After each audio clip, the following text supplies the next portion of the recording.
Hello, everyone. Thank you for having me today. It's a very great honor to be here to share with you the latest outcomes, the latest results of our project.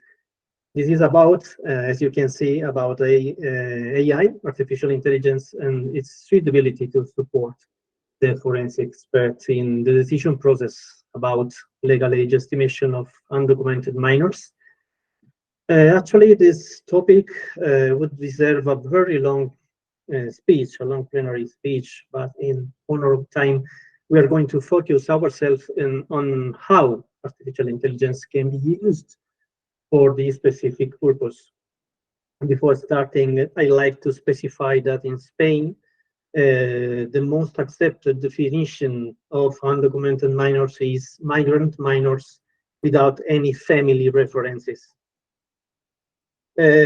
First, I would like to introduce the speakers of this presentation. It will be shortly. I'm Stefano De Luca. I'm a physical anthropologist and archaeologist with more than 15 years of experience in the forensic field, both in Europe and in South America, where I was working as forensic expert for the Servicio Médico Legal, located in Santiago, Chile. And currently I work for Panacea, and I'm also visiting professor at the Universidad de la Frontera in Temuco, Chile. And finally, since 2008, I have joined the age estimation project led by Roberto Cameriere to develop quantitative age estimation methods. Javier Venema is our most skillful software engineer within the project. He holds a Master of Science in Data Science. He works for Panacea as well. And he belongs to the Universidad de Granada and DASI, that is its main department of artificial intelligence. And this project, Javier is the author. He's in charge of developing automatic models to estimate legal age. Also, his PhD research is based on the analysis of medical images to estimate legal age. By the way, Panacea is a cooperative whose research department is composed of both physical anthropologists and software engineers whose main aim is to generate valuable and a useful bond between human identification and artificial intelligence. Their main works should have impacts on technology, society, politics, and minorities. By the way, thank you, Panacea, for all your support over the past 2 years. In fact, in 2022, I was granted with a 2-year fellowship funded by the European Union to develop automatic methods to estimate legal age in undocumented minors, and to obtain a more objective, robust, fast, and accurate model to overcome the current limitation of the most traditional methods, and to support the expert by the time a legal decision is made. The project itself started in March 2022 and will finalize tomorrow in March the 1st, 2024. These are some pictures from different events where we have been presenting our project, either to talk about its main aims and to show our preliminary results, or to speak up about age estimation in minors. In fact, we joined different meetings and conferences worldwide in several countries, such as Australia and the United States of America, Costa Rica, Spain, and Italy, to show how important and challenging is the task of estimating legal age and to make a sound decision about the final age of those people seeking protection in our countries. Well, how was the project conceived? Well, the most evident source of inspiration was reality. raw reality. Actually, as all of us know how challenging is dealing with millions of illegal migrants reaching our coast to seek protection. Most of them don't have any valid ID documents, so it's mandatory to identify them and to estimate their age in order for them to stay in our country properly, according to the national laws and normatives. Also, that process is mandatory to prevent them from being involved in human trafficking or smuggling, two very common phenomena in several countries, as different reliable sources of data have been showing in the last few years. As you already know, different dangerous borders have been identified where illegal migratory flows are the most significant and where the highest number of undocumented minors in the world are received. For example, the Mexico-US border, the border between Colombia and Venezuela, the famous Darien corridor, the border between Chile and Peru, and last but not least, the Mediterranean border, which separates Morocco and the other North African countries, from Spain. The Mexico-United States border is an international border extending from the Pacific Ocean in the west to the Gulf of Mexico in the east. And the border crosses a variety of terrains ranging from urban areas to deserts.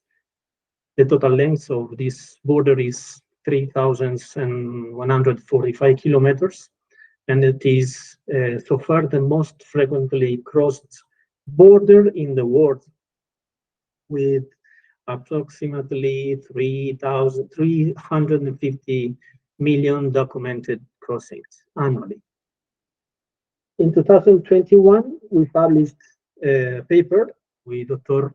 Perez de los Rios and Dr. Soriano Vázquez, where the protocols applied in Mexico, US, and Europe were carefully analyzed to detect difference and any similarities among all of them.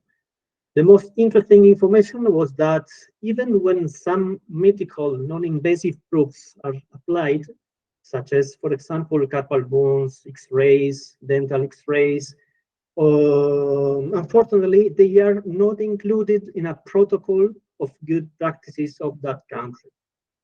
In addition, in Mexico, for example, some forensic experts stated the differences between all their states in terms of methods and forensic reports are so big, are so huge, that it is almost impossible to reach an agreement among all of the prosecutor offices involved in that task.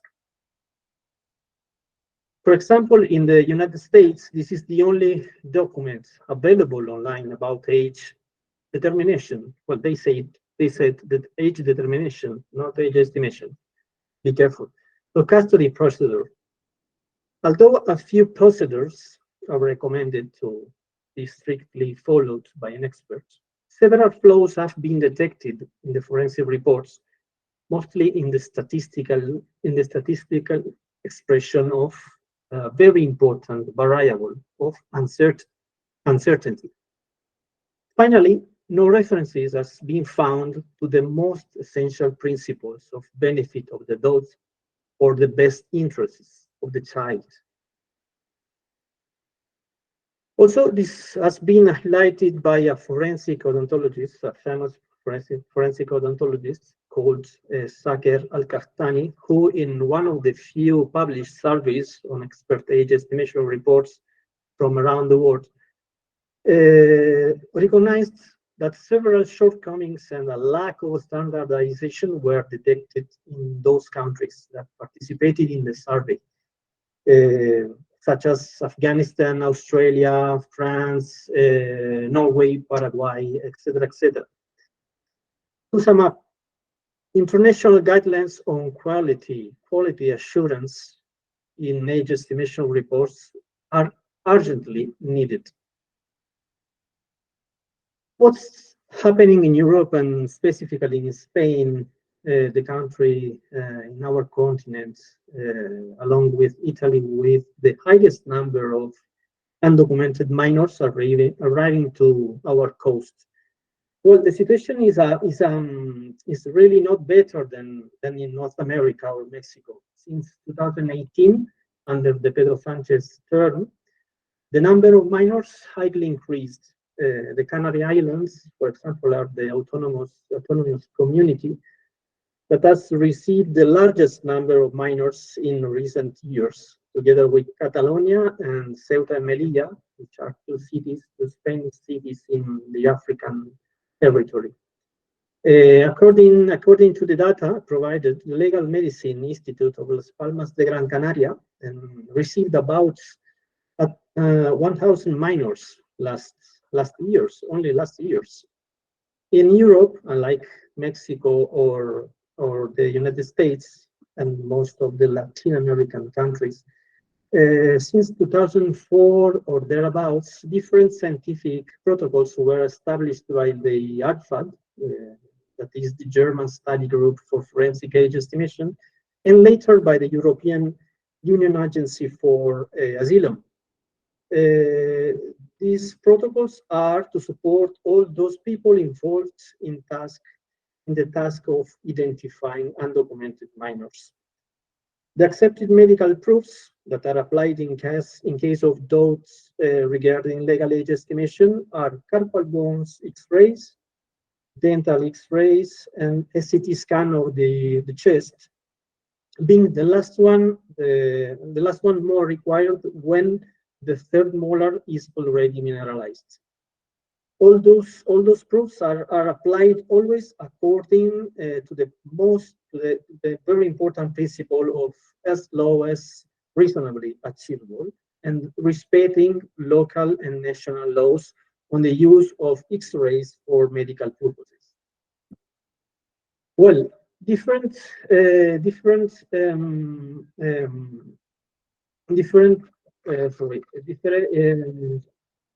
methods are always used in combination. Sorry, there was a mistake. Yes, okay, this slide is about another topic. So it represents the mandatory steps to follow theoretically by the time an age evaluation is needed. It's only a brief explanation about all the information required to get the final result, I mean precise age estimates.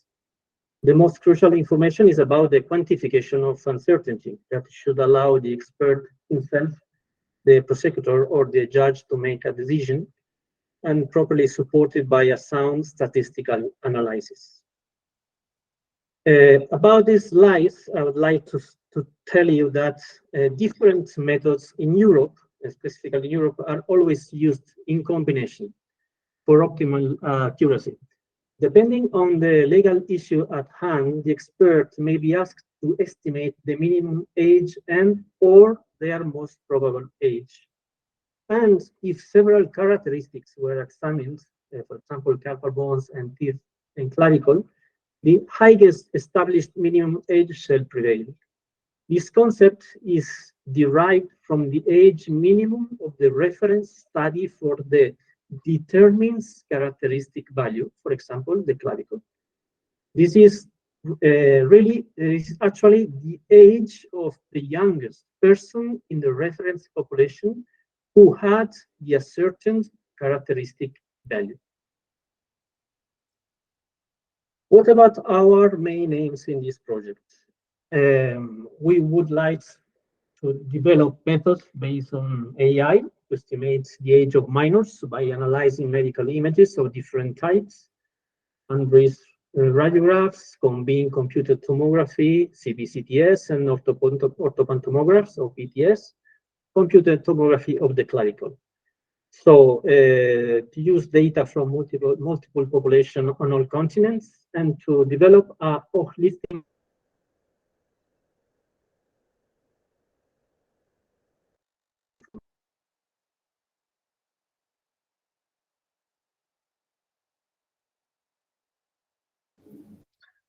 It seems like we lost Stefano. I don't know. I think.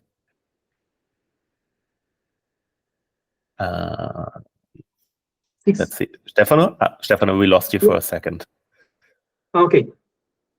If you could maybe repeat the last 3 sentences. Okay, perfect. Okay. So, would you like me to repeat this slides? Okay. Maybe just summarize it very quickly. Whatever you just said. Okay. According to our methodology, black box methods, don't panic. Sorry, don't panic. Regarding methodology, black box methods and more specifically deep neural networks were applied to obtain fully automatic models for estimating the legal age. The most important difference between white and black box methods is that the former, for example, a regression model, provides the tester with complete knowledge of the application being tested, including access to source codes or design documents.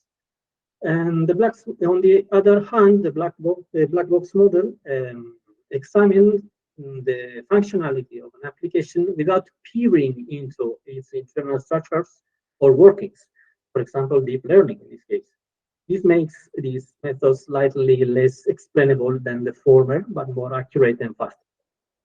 On this regard, an artificial neural network is a type of deep learning that makes decisions in a manner similar to the human brain. By using processes that mimic the way biological neurons work together to identify phenomena, weigh options, and arrive at conclusions. So neural networks rely on training data to detect patterns, to learn and improve their accuracy over time. If artificial neural networks are well fed with proper data and fine-tuned for accuracy, they are powerful tools that allows us to classify and cluster data faster. One of the best known examples of the neural networks is Google's search algorithm. So I mentioned that an artificial neural network needs to be well fed with proper data in order to show its suitability for estimating age in a precise and efficient manner.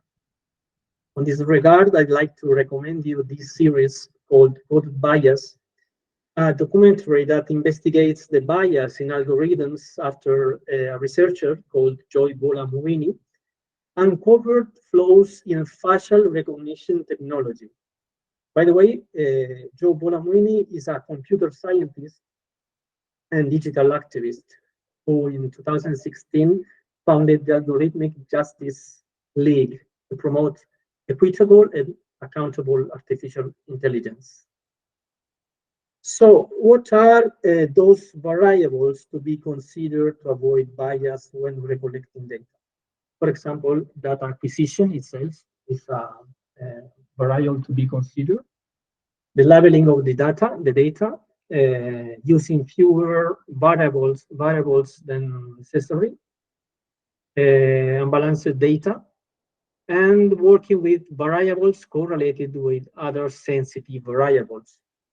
Therefore, all of them must be taken into consideration when very large samples are gathered, mostly when samples coming from different parts of the world.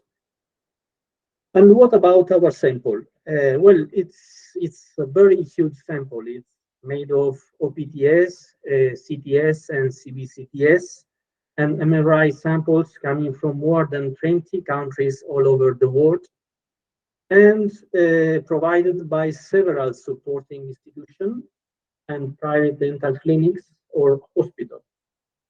In addition, we used both public and private collections, such as this one from the University of New Mexico, that includes whole body CT scans of over 15,000 New Mexicans who died between 2010 and 2017.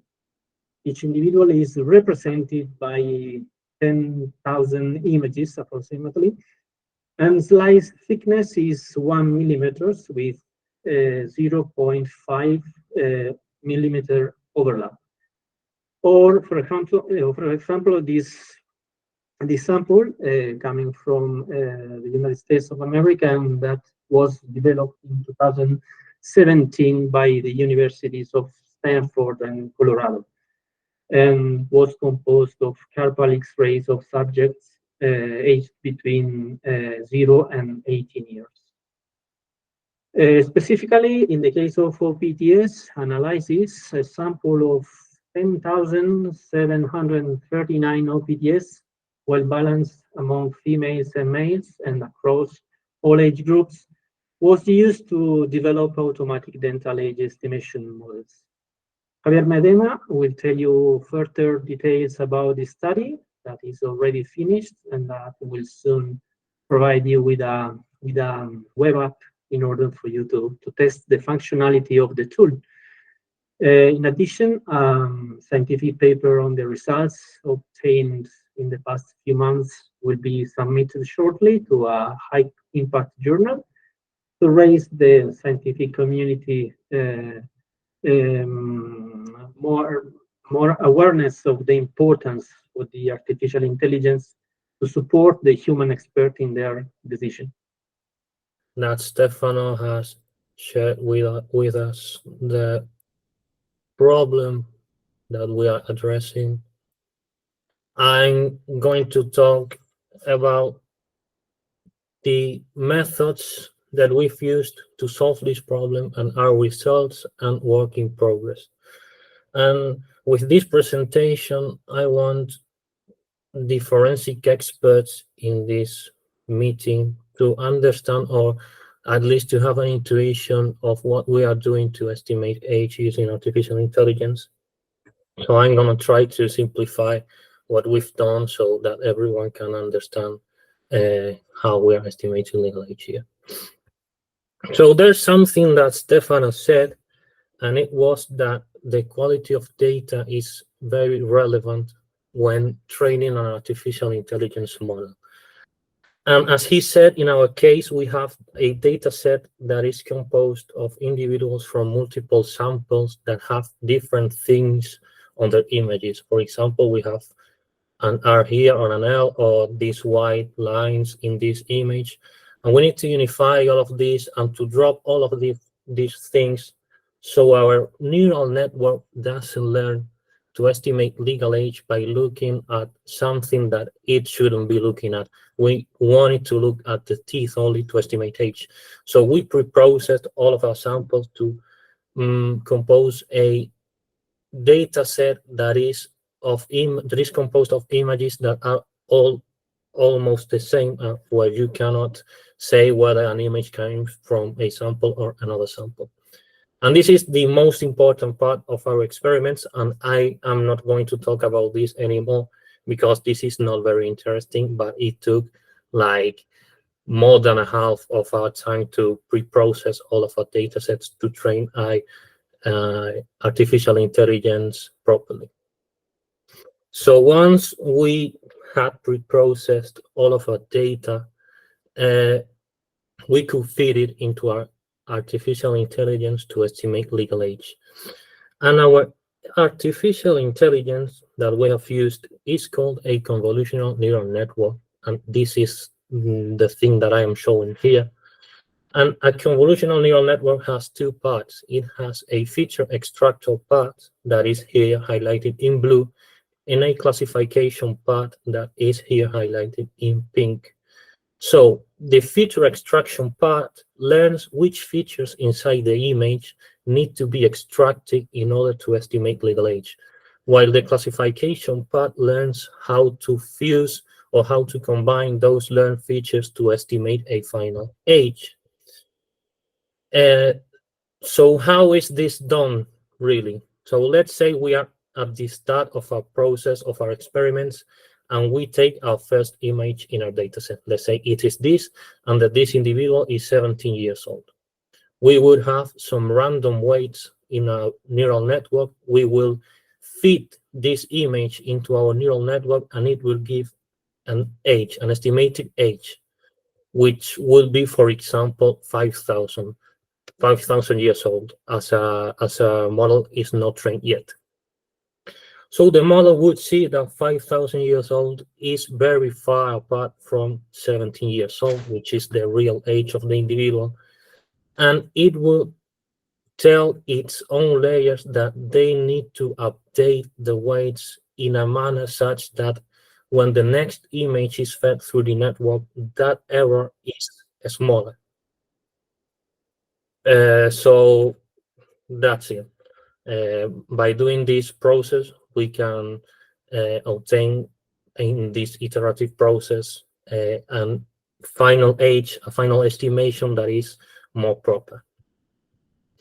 And so now that I hope that you understand it a little bit of how this works, I'm going to talk about the different alternatives that we've tried to estimate legal age in this case.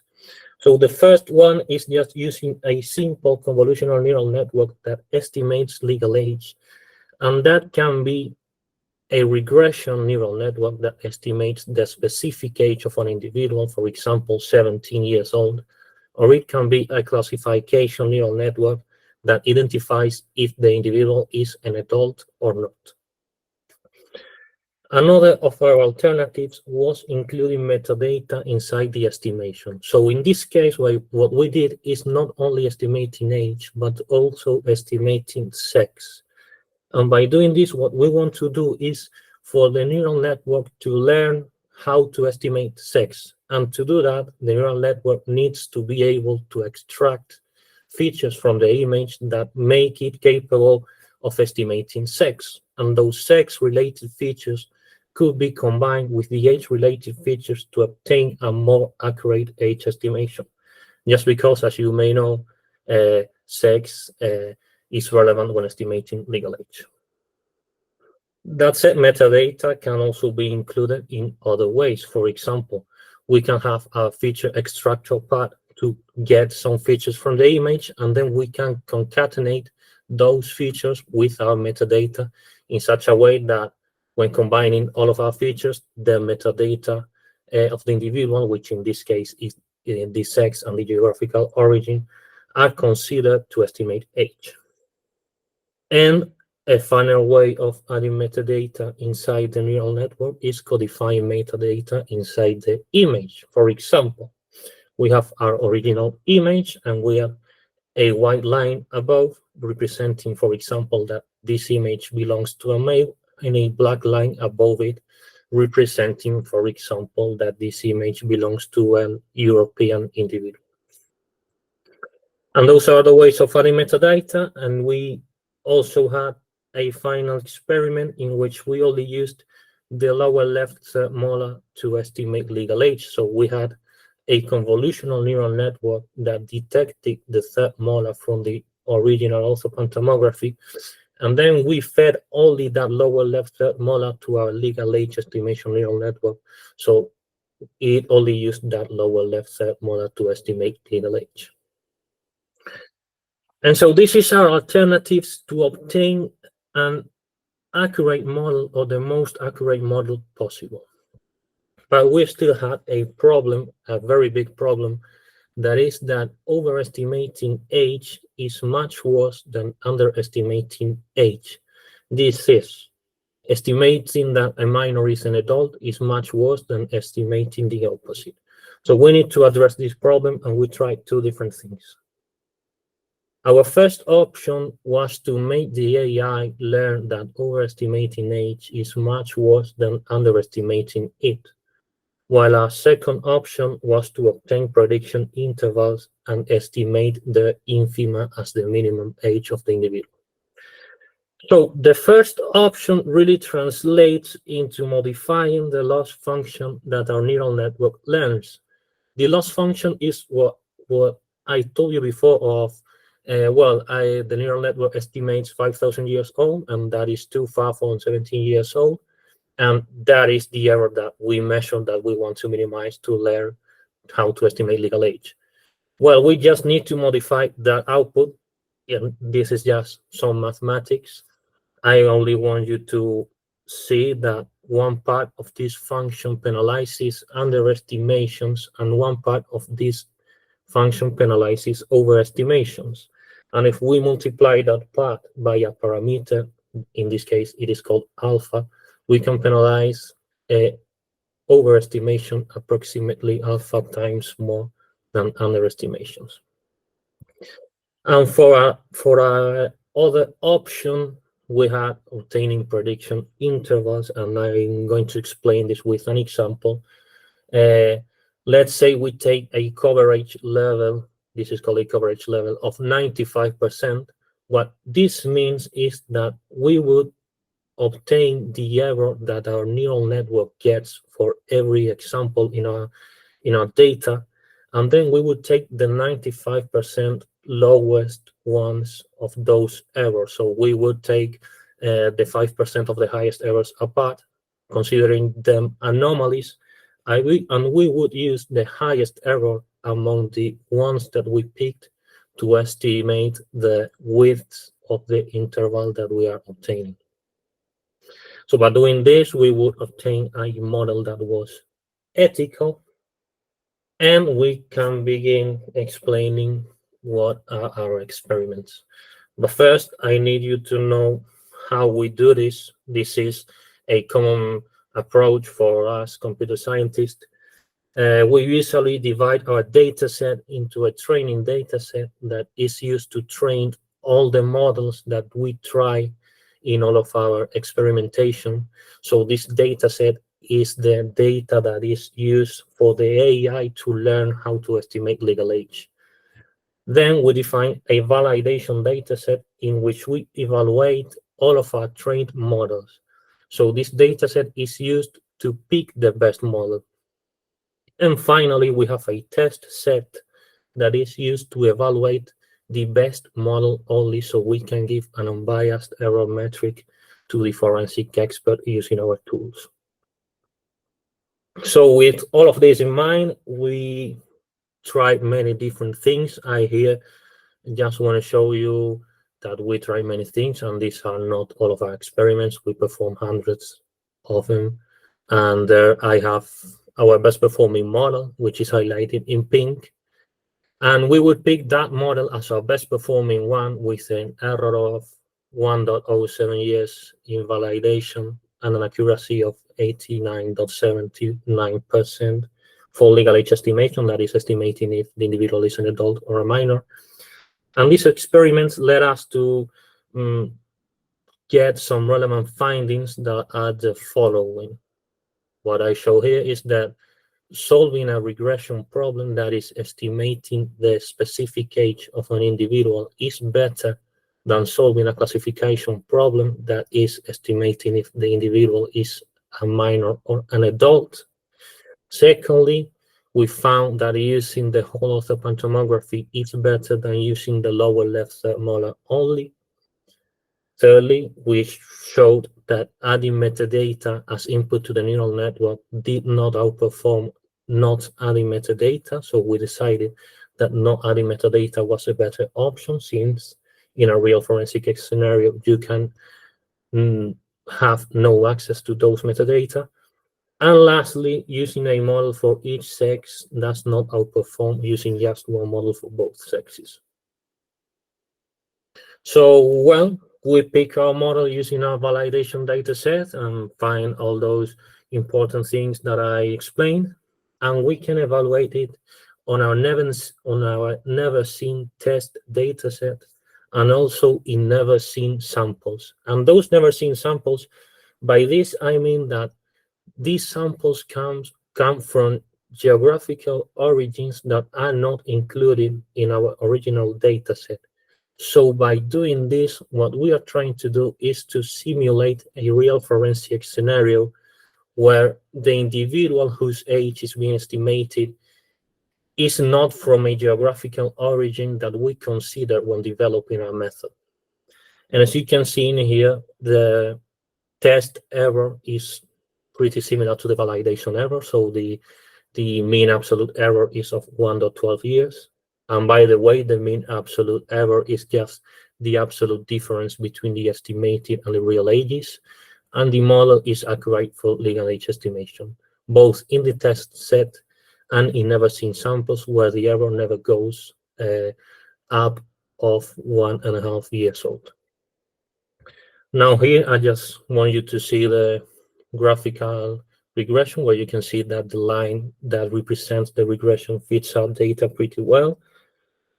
And this is a graph of the errors that the neural network obtained for each age range, where you can see that the errors are pretty low for almost every age range and only start worsening from 23 years old and above, maybe because the third model development finishes around this age range. And I also want you to see in this graph that there are some outliers. There are some errors that are very high, the order of 7 years or 6 years. And we wanted to see why did these really big errors happen when estimating legal age with our model. So what we did was asking our human expert, which is no other than Stefano, to estimate legal age using those same examples.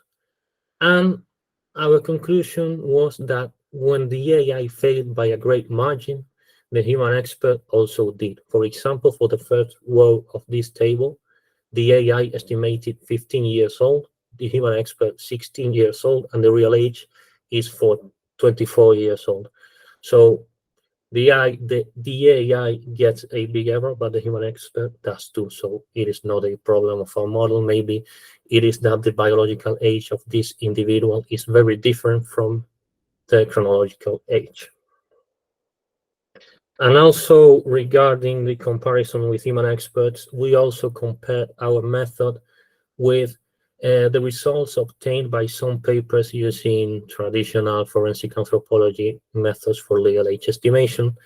And there I highlight just a paper and our own model because that paper is the only one using a sample from multiple origins to estimate legal age. And in that specific case, you can see that our model outperforms traditional methods. So this is relevant because the real forensic scenarios are working with individuals coming from multiple origins or even unknown origins. And this is not only the most usual scenario, but it is also the most difficult one. So this is very relevant. So I've shown that our model is accurate and that it performs pretty well. But we had to ask the question that, is our model ethical enough? Well, this is the confusion matrix of our original model. And here you can see that for the minors, that are the interesting ones, it classified 703 correctly, but it misclassified 150 of them as adults.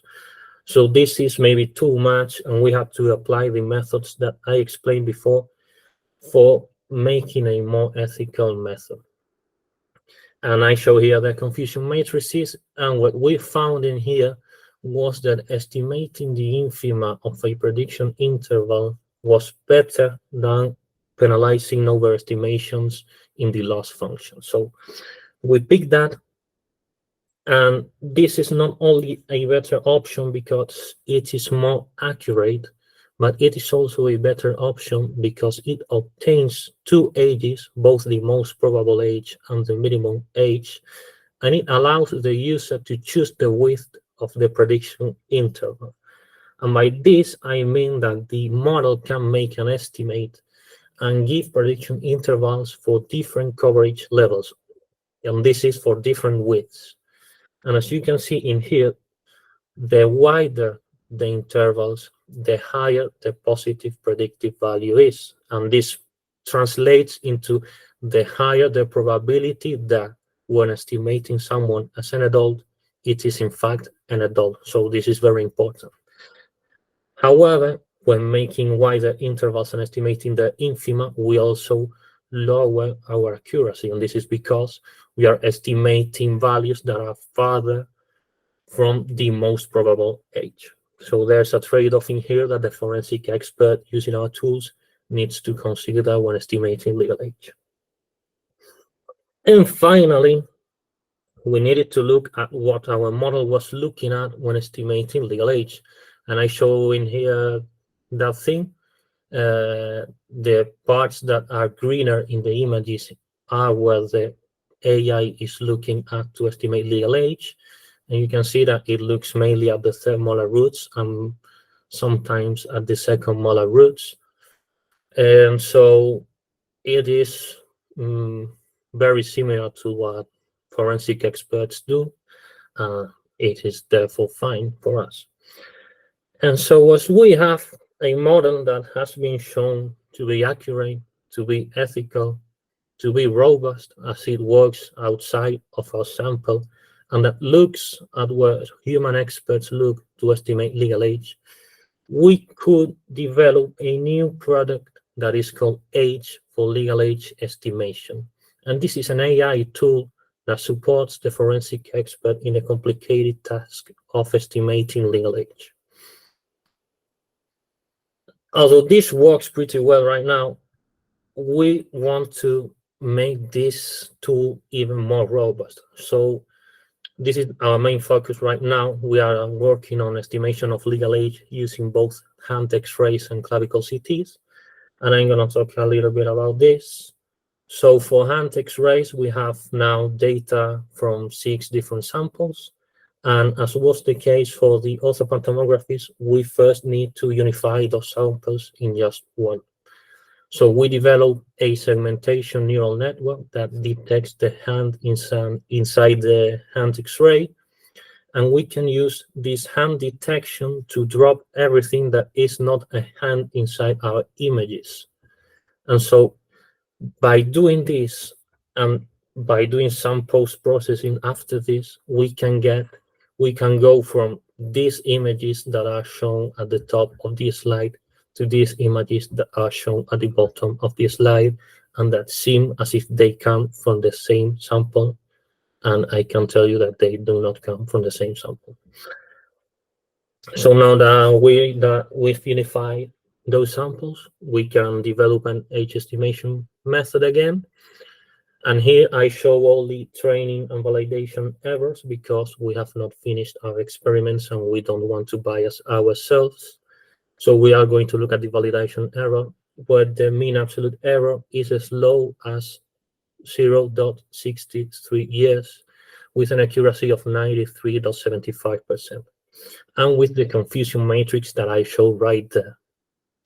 And in that confusion matrix, you can see that the number of errors for minors is already pretty low, and all of the errors that are made for minors are for individuals above 17 years old. However, the errors for the adults are much higher, and this is because, well, this can be because of two things. Maybe because the hand development is finished before this age, or maybe because we have very little data in this age range. But I can say that all of the errors that we make for individuals that are above 18 years old are for individuals below 20 years old, and almost all of them are below 19 years old. Here I show again the regression line that fits our data pretty well, and the graph of errors per age range, where you can see that our model performs pretty well until 19 years old, with errors that are lower than 1 year of age, although it starts worsening from 18 years of age until 20 years of age, but it is still usable as it performs pretty well, and that from 21 years old and above, the errors are very high and the model cannot be used. And this, well, this has to do with hand development finishing before these age ranges. And regarding clavicle CTs, what we've done to the moment has been simplifying full body or clavicle CTs into medial epiphysis CTs. This is CTs that are focused on the part that is used to estimate legal age. And to do this, we have extracted a 3D model from the CT, and from that 3D model, we have obtained or summarized all the bones into very simple histograms that allow us to differentiate between clavicles and other bones. By doing this, we can put a bounding box around our 3D model of the clavicle, and as we know the position of the clavicle inside the bounding box, we can put another bounding box inside the medial epiphysis, or that contains the medial epiphysis. And as we know the position of the clavicle in our original CT, we can simulate medial epiphysis CTs, and these ones that I show here are very low quality because they come from full body CTs, so they should be smaller than what I show here. But this will be useful when training an AI model for legal age estimation, as this kind of image is simpler than using a full body CT. So our conclusions are that we could develop an accurate AI model for age estimation using OPTs that is not only accurate, but it is also robust enough to work outside of a sample. We could generate prediction intervals that would allow using the method within the European protocols, as we can estimate the minimum age. And we are working on expanding this method, and in fact, we have written a patent about this, including the age estimation using hand X-rays, clavicle CTs, as I have explained you. And we've also started working with CBCTs of the maxillary region, and with the fusion of different methods and metadata using digitally reconstructed radiographs and the New Mexico dataset. And our purpose is to provide forensic experts with a precise and robust tool for legal age estimation, considering explainability and interpretability to support decision-making in courts of justice. And that's all. Many thanks to everyone for coming, and this is the time for any question.